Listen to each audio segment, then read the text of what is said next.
அதாவது என்ன நம்ம நினைக்கிற ஒவ்வொரு எண்ணமும் கிரகங்களுக்கும் எண்ணத்துக்கும் வந்து ஒரு அட்டாச்மெண்ட் இருக்குன்னு கேள்விப்பட்டேன். அது வந்து உண்மையா?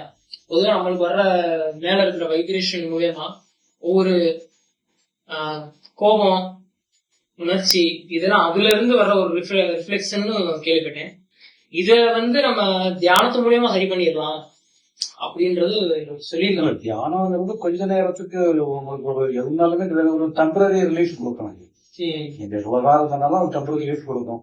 ஆனா அதே நேரத்துல நீங்க கோபத்துல இருந்து தியானம் பண்ண முடியுமா? நீங்க தியானத்துல இருக்கும்போது கோபம் வராம பாத்துக்கலாம், அவ்வளவுதான். கோபத்துல இருக்கும்போது நீங்க தியானம் பண்ண முடியாது. கோபம்லாம் முடிஞ்சவர்தான் தியானத்துக்கு போக முடியும். நான் ஓஷோ அவர்களை படிச்சிருக்கேன்.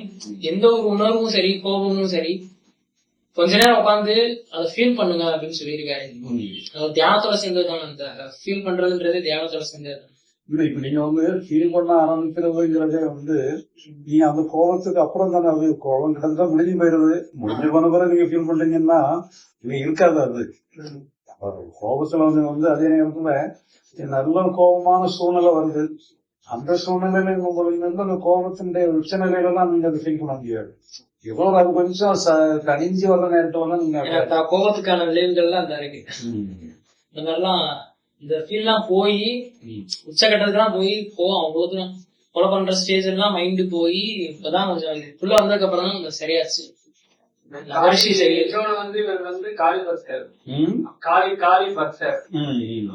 காளி வந்து கனவுதாஸ் படிச்சு அப்புறம் அந்த கோபங்களும் எனக்கு அப்படிதான் தெரியுது. காலேஜ் இதுல மொத்தத்துல இப்ப இது கிரகங்களுடைய இது அதனுடைய இதுன்னு சொல்லாத புரியுது. மனசுல உள்ள இயல்புல அதெல்லாம் இருக்கு. எல்லா உணர்ச்சிகளும் உள்ள இருக்குது. அது வெளிப்படுது. வெளிப்படுறது அந்த சூழ்நிலைக்கு தகுந்த மாதிரி வெளிப்படுது. இது நமக்கு இப்ப கோபம்ங்கிறது ஒரு உணர்வு, பயங்கிற உணர்வு, இதெல்லாம் வேற வேறங்கிற மாதிரி தெரியும். பேசிக்கலா எல்லாமே ஒண்ணுதான். ஒரே உணர்வு தான் சூழ்நிலைக்கு தகுந்த மாதிரி வேற வேறையா தருது. அதனால அன்னைக்கு கோபம் தனியா ஒரு கம்பார்ட்மெண்ட்ல இருக்கு, பயம் ஒரு கம்பார்ட்மெண்ட்ல இருக்குன்னா அப்படி கிடையாது. நச்சினுடைய ப்ரெஷர் நம்ம எந்த வாசல் வழியே வெளியே வருதோ அந்த வாசலுக்கு தகுந்த மாதிரி ஒரு தோற்றத்தை காட்டுது.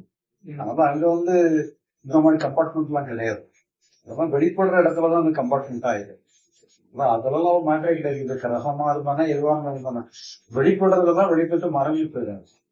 ஃபர்தர் மேனேஜ்மெண்ட்ல தான் ப்ராப்ளம். நீங்க வர்றதை நீங்க அது ஓகல வருதுக்கு விட்டுட்டீங்கன்னு சொன்னா அதை நீங்க ஒண்ணுமே பண்ண முடியல. நீங்க ஐயா அந்த கோபத்துல இருக்கிற சிச்சுவேஷன்ல நீங்க சொல்ற மாதிரி மேட்ச் பண்ண முடியல. இந்த கோபத்தோட உச்சகட்டத்துல சாதாரண நம்ம அதை வருதுன்னு நினைச்சுக்க முடியல. அது என்னன்னு சொன்னா நீங்க அந்த சூழ்நிலை அப்படி இருக்கு வச்சுடுங்க. சூழ்நிலையை நிர்வாகம் பண்ணணும். சூழ்நிலை நிர்வாகம் பண்றதுக்காக கோபமே வருது. அப்ப நீங்க என்னன்னா உங்க கோபத்தை நியாயப்படுத்துறீங்கன்னு சொல்லுங்க. ஒருத்தவங்க செட்டிடுறாரு, அவரு மேல கோபம் வருது. இப்ப நீங்க அந்த கோபம்ங்கிறது கரெக்டுங்கிற எண்ணம் தான் உங்களுக்கு இருக்கும். அவர் மேல கோபப்படுறது கரெக்டுங்கிற எண்ணம் இருக்கிற போது அப்ப நீங்க கோபத்தை அங்கீகாரம் கொடுத்துருவீங்களா?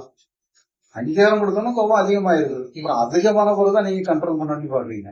நீங்களே அதுக்கு அந்த வர்ற கோபத்துல நீங்க பெட்ரோல ஊத்துன கூட அது கொண்டு தெரியுது. அதுக்கு பிறகு தனியா ஊத்துறதுக்கு முயற்சி பண்ணுவீங்க. முதல்ல நீங்க தான் ரைஸ் பண்ணி விட்டுறீங்க. ரைஸ் பண்ண வர்றதுக்கு நீங்க அனுகூலம் பண்றதுனால அது டெவலப் ஆகும். இப்போ டெவலப் ஆன போது உங்களையும் சேர்த்துது. அதுக்கப்புறம் நீங்க அடக்கம்னாலும் அது உங்களையும் தூக்கி சாப்பிடுறாங்க. அப்ப முதல்ல நீங்க உங்களுக்கு டெவலப் பண்ணாம இருந்தீங்கன்னு சொன்னா இதாகும். சரி, மொத்தத்துல என்னன்னு தெரிஞ்சோம்னா அது சைக்கலாஜிக்கலா உங்களை நீங்க கம்ப்ளீட்டா விட்டுறணும். பிசிக்கலா என்ன பண்ணணும், அது என்ன செய்யணும்ங்கிறதுல மட்டும்தான் உங்களுக்கு கவனம் இருக்குன்னு சொன்னா அதை நீங்க சரி பண்ற இருக்கும். சைக்கலாஜிக்கலா உங்களை பொறுத்தளவுல உங்களுக்கு எந்த வேலையுமே இல்லை. நீங்க செய்யறதுமே கூட எந்த முயற்சியுமே பண்ணலாங்கிற மாதிரி இருக்கலாம். அது எந்த பண்ணாலும் அது ஒன்றும் அதுக்கு தேவையும் இல்லை. என்ன ஒண்ணாலும் ஒண்ணுதான். அது ஒன்றும் இது பண்ணாங்க அவசியம். உங்களை நீங்க சரி பண்ண அவசியமே இல்லை. செயலுக்கு வரும்பொழுதுதான் அது நீங்க அதை செயல் வரும்பொழுது என்ன செயல் மட்டும்தான் முக்கியம். உணர்ச்சிகளும் முக்கியம் கிடையாது. உணர்ச்சிகளை சரி பண்ணணுங்கிற அவசியம் இல்லை. உணர்ச்சிகளை சரி பண்றதுல நீங்க கம்ப்ளீட்டா விட்டுருங்க.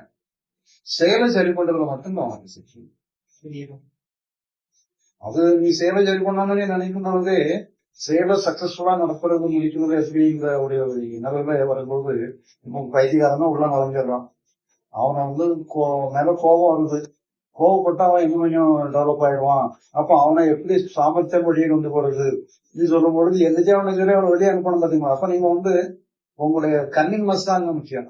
நீங்க வந்து உணர்ச்சி முக்கியம் கிடையாது. கன்னிங் மஸ்ங்கிறது அறிவு தானே. அறிவை எப்படி பயன்படுத்துறதுங்கிறதுதான் முக்கியம். அப்ப அறிவை பயன்படுத்தி தான் காரியத்தை சாதிக்கணும் மொழிய உணர்ச்சியை பயன்படுத்தி காரியத்தை சாதிக்கணும். இப்போ நீங்க சில ஜவுளிகளில பாருங்களேன், ஒவ்வொரு சேலையா எடுத்து கொடுத்துருவாங்க, எதையும் வேண்டான்ட்டு போவாங்க. இவங்க எல்லாம் கோவப்பட ஆரம்பிச்சாங்கன்னு என்ன ஆகும்? எனக்கே நடக்கும். என்னோட ஜுவல்ஸ்லயே அப்ப கடை நடத்த முடியாது. கோபம் வரதான் செய்யும். இருந்தாலும் உங்களுக்கு வந்து அப்ப நீங்க கன்னிங்கா மாறிடுவீங்க பாத்தீங்களா. எவ்வளவுதான் கோபமா இருந்தாலும் அது நீங்க காட்டிக்கிடாது. நீங்க எப்படி செயல்படணுமோ அப்படி செயல்படுவீங்க. அது போய் தங்கிருது இல்ல நம்ம மனசுக்குள்ள. அது ஒரு இல்ல நீங்க அதை ஒட்டி நீங்க வந்து அதை வெயிட்டியா ஃபீல் பண்ணி இப்படி எல்லாம் வருதா போகுதான்னு நினைச்சாதான் நீங்க உங்களுக்கு மோசமா இருக்கேன்னு நினைச்சாதான் அது உங்களுக்கு அதை தங்கி இருந்துன்னு சொல்லலாம். அப்படிதான் வரும், நேச்சுரலா தான் வருதுன்னு நீங்க அதுக்கு முழு அங்கீகாரம் கொடுத்தீங்கன்னா அது அப்படியே எவாபரேட் ஆயிருக்கு. எந்த காரணம் அது மாதிரி அதை சரி பண்ற வேலையே கிடையாது. சூழ்நிலைக்கு தகுந்த மாதிரி நீங்க கண்டிப்பா நடத்துக்கலாம். தோணும். இப்ப ஆக்சுவலி இப்ப என்னோட பிசினஸ்லயே என்னோட கொஞ்சம் டாப்பா இருக்கிறவங்க பார்க்கும்போது நம்மளுக்கு ஒரு ஃபீல் இருக்கும், ஏன் நம்மளால அந்த இடத்துக்கு வர முடியல அப்படின்ற ஃபீல் வரும் எனக்கு. அதை பார்க்கும்போது எனக்கே ஈகோ மாதிரி ஒரு ஃபீல் இருக்கும். இதுக்கு அவங்கள பார்த்து நம்மள முதல் நம்ம எப்படி டெவலப் பண்ணணும் அப்படின்றத பார்க்காம அவங்க டெவலப் ஆயிட்டாங்களேன்ற ஒரு எண்ணம் நமக்கு வருது. இல்ல அதெல்லாம் நீங்க அதை பாசிட்டிவா எடுத்துக்கலாம். அப்படி எல்லாம் பார்த்தனால ஒரு தூண்டுதலா எடுத்துக்கலாம். நீங்க நல்லா நீங்க அதெல்லாம் பார்க்கும்போது இவ்வளவு ஸ்கோப் இருக்கு. நாம அவங்களுக்கு கிடைச்சிருக்க ஸ்கோப்பு நமக்கு இந்த மாதிரி செய்யும், இந்த சரியான முறையில பயன்படுத்தணும்னா அந்த மாதிரி டெவலப் ஆகுதுங்கிற மாதிரி இது பண்ணிடலாம். இதை நீங்க எல்லாமே வந்து உங்க கையில தான் இருக்கு. நீங்க எப்படி செயல்ல நீங்க உங்களை அறிவுக்கு பயன்படுத்துவீங்க. எனக்கு வந்து ஒரு டாக்டர் இருக்காங்க திருநெல்வேலியில. இந்த டாக்டர் பிசினஸ் பண்ணணும்னா மெடிக்கல் ஷாப் மூலியமா தான் உள்ள போகும். மெடிக்கல் ஷாப்காரங்க யார் நல்லா பழக்கம் கிடைச்சிருக்கானோ பிசினஸ் ஆயிடுச்சு. நம்ம என்னதான் டாக்டரை பார்த்து என்னதான் பேசினாலும் அவங்க சரியே சொன்னாலும் எழுதியே விட்டாலும் அங்க பார்மசிஸ்ட் அக்செப்ட் பண்ணாதான் நான் பிசினஸ் பண்ண முடியும். நான் ஐஸ் வைக்கிறதுல அவலப்படாது, இவன் தான் ஐஸ் வைக்கிறேன். ஆனா நம்ம தெரிஞ்சுக்க வேண்டியது அந்த இடத்துல யாருடைய கையில அந்த பிசினஸ் பண்ண முடியுங்கிறத தெரிஞ்சுக்கிறதோட இருக்கணும். அதை தெரியாம டாக்டர் மட்டும் பார்த்துட்டு போற ரெப்ஸ் எல்லாம் இருக்கு, பிரச்சனை இருந்தாங்க. இவங்களை பிடிச்சி பிசினஸ் பண்ணவங்க பண்ணிட்டு இருக்காங்க.